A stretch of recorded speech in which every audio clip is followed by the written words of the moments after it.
At sa bidyong ito ay pag-uusapan natin at i-guide ko kayo on how to transfer money from Maya Savings to DCPay Coin.ph. So ang next step ay kailangan mo lang mag-login or i-open mo lang dito ang iyong Maya app and then click mo lang.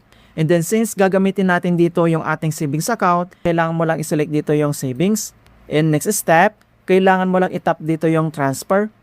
At dito na tayo sa select a destinations. And then kailangan mo lang i-select dito yung other banks and wallets. And then click mo lang.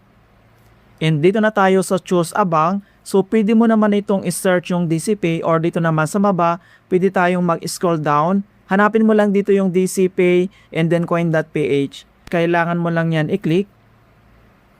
And dito na tayo sa transfer to other banks.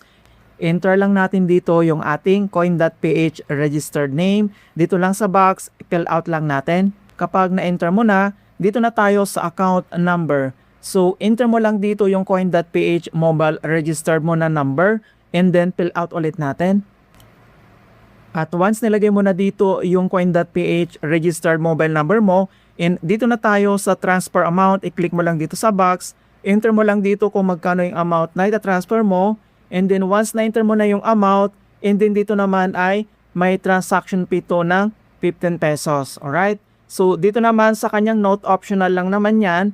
And dito na tayo sa kanyang transfer method. So, may dalawang option dito na pwede mong gamitin. So, either InstaPay or yung kanyang PisoNet. So, since gusto natin na matransfer ka agad, isilik mo lang dito yung InstaPay. Dito lang sa baba, kailangan mo lang itap dito yung continue.